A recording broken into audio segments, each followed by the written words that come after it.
What a glorious weekend. It was so nice. Hung out with kiddos. Got a lot done. My munchkin and I worked on her project. We pretty much finished that. So that's a fun project. Which type of water would cats prefer to drink? Well water, spring water, or distilled? Apparently, well water is their choice. Probably tastes the most natural to them. But a fun little project. We get to make virtual water pouring out of bottles. You get fishing string and you drip hot glue on it, let it drip. And it looks like it's pouring down the water. It's really cool, kind of like frozen in time. And it was a fun little experiment, a little trial and error to get it right. And it looks cool. So headroom's bad. Let me fix that headroom. There you go. Headroom's an interesting thing. Can't have too much, can't have too little. So yeah. So interesting times. Looks like I might be getting laid off after 23 years. I mean, the writing's on the wall. Yeah, this is what I told them in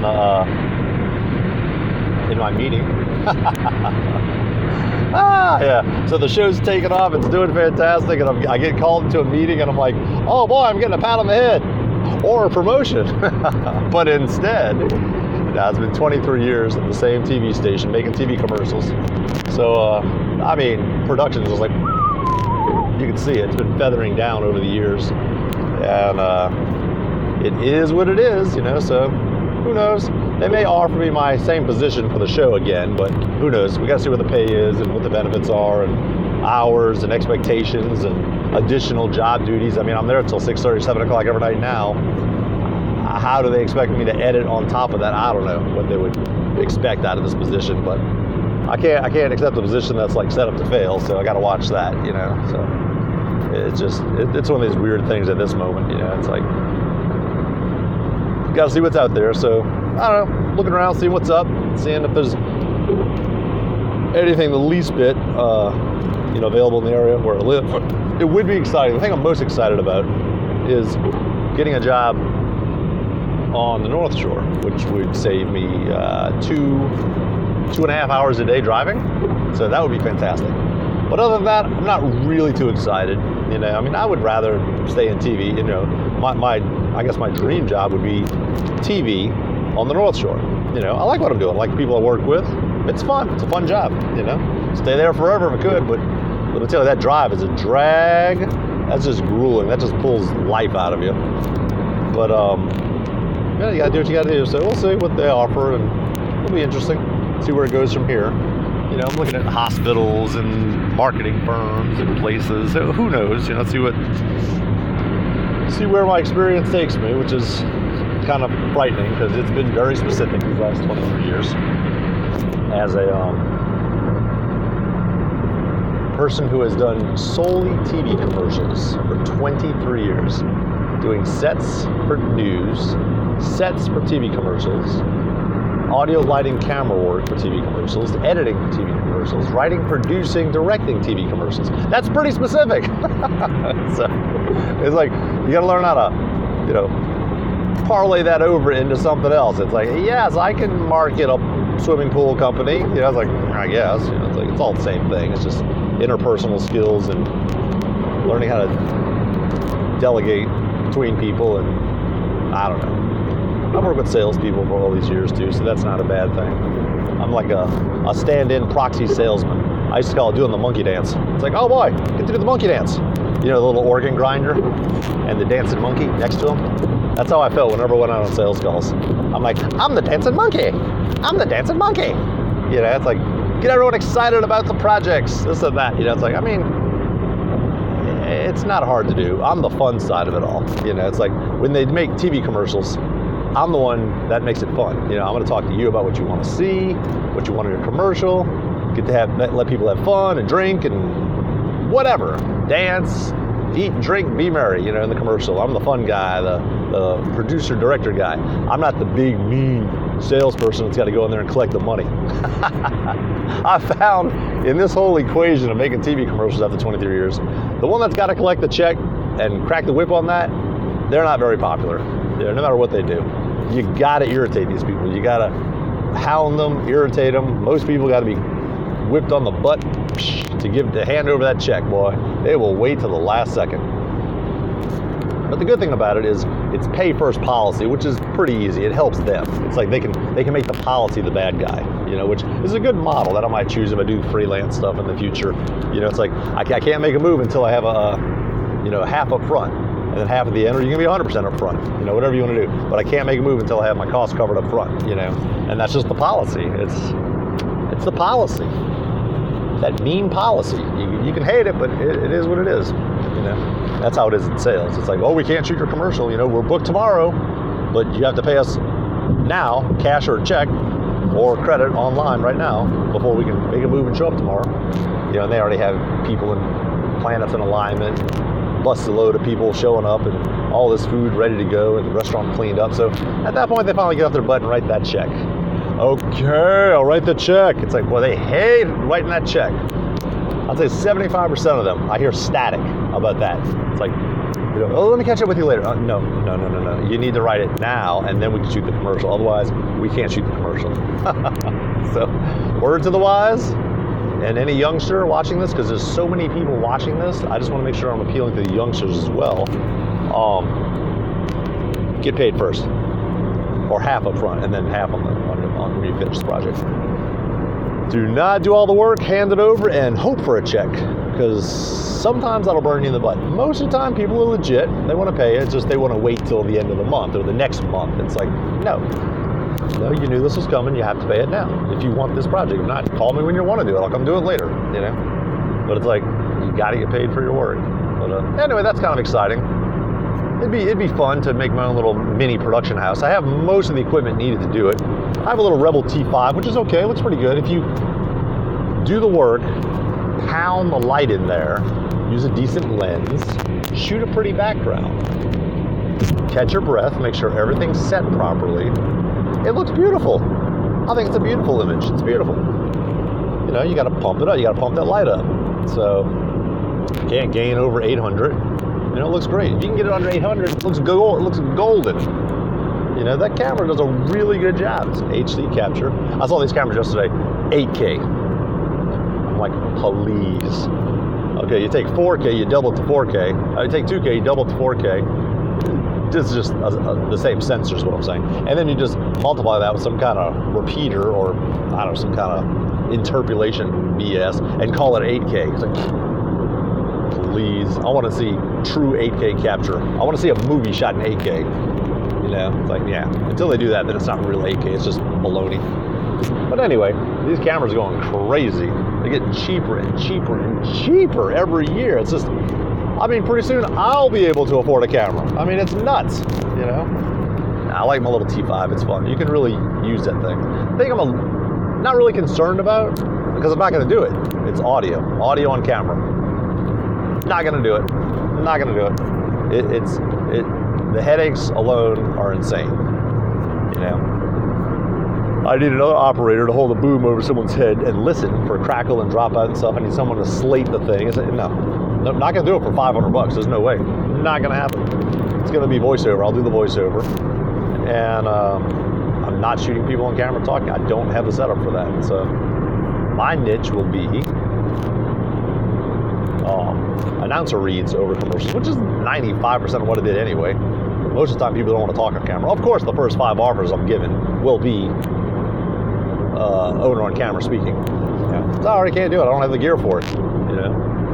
I'm not rolling your audio separately. It's too risky. There's way too many variables that can go wrong, and then you're screwed. The whole day was for naught.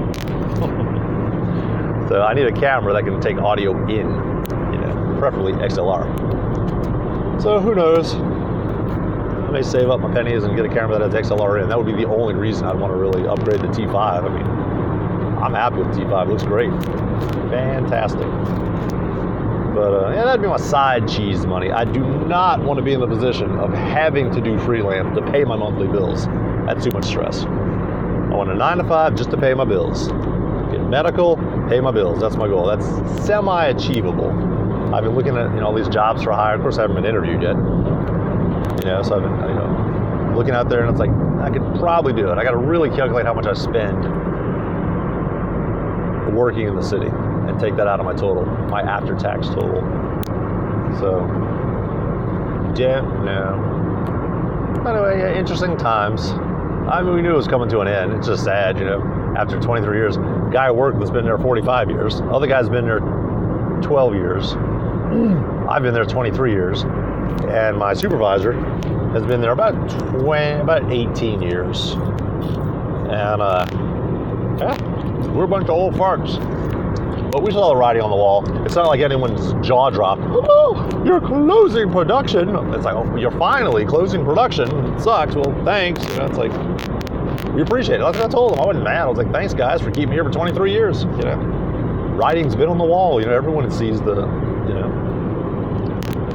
production business slow down because all these mom and pops. You know, all TV stations are starting to hire out. And they're hiring these little mom and pops, not even a mom and pop, just a pop or a mom, to do these little shoots.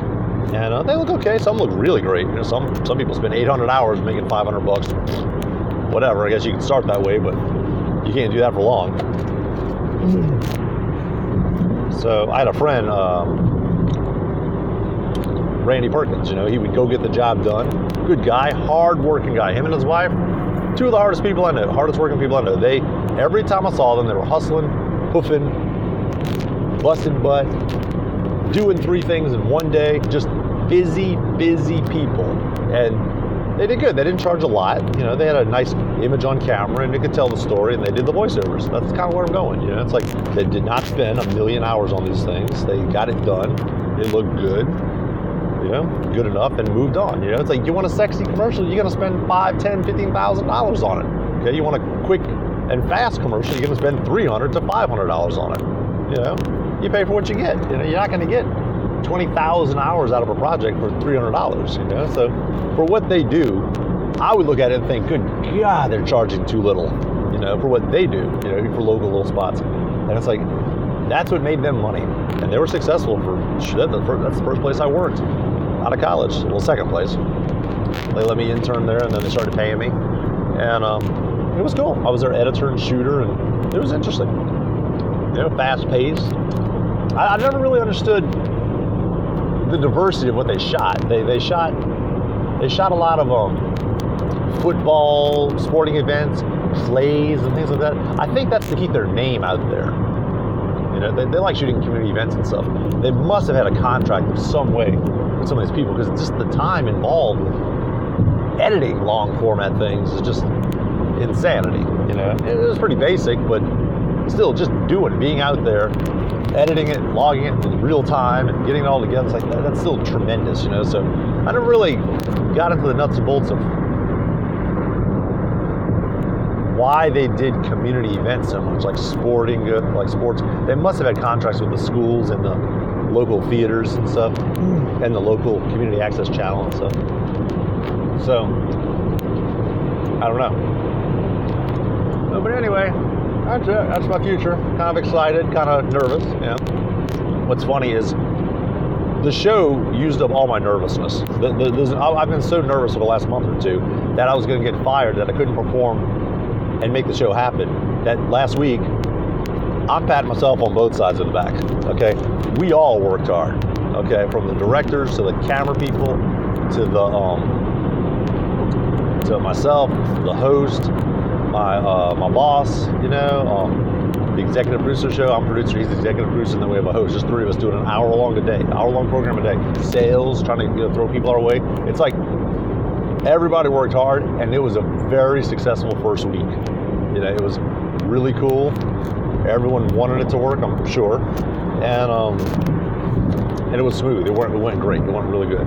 You know, priority 1 is getting out of the segments on time, and we did that in spades. So we did it. So she wraps up really good when you give her a cue. She's out. She doesn't go long. She doesn't let people ramble. She just cuts them off. Boom. Oh, thanks for joining us. Looks like it's time to go. See you next time. Join us after the break. You know, whatever it is. She gets out of them. So didn't go over.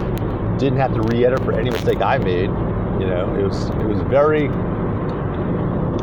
very good first week. Now, so it's like the stress kind of went away, and it's replaced with just a massive amount of work that has to be done. every day. It's just the host and I are writing and building and producing, just the two of us, an hour of programming every day.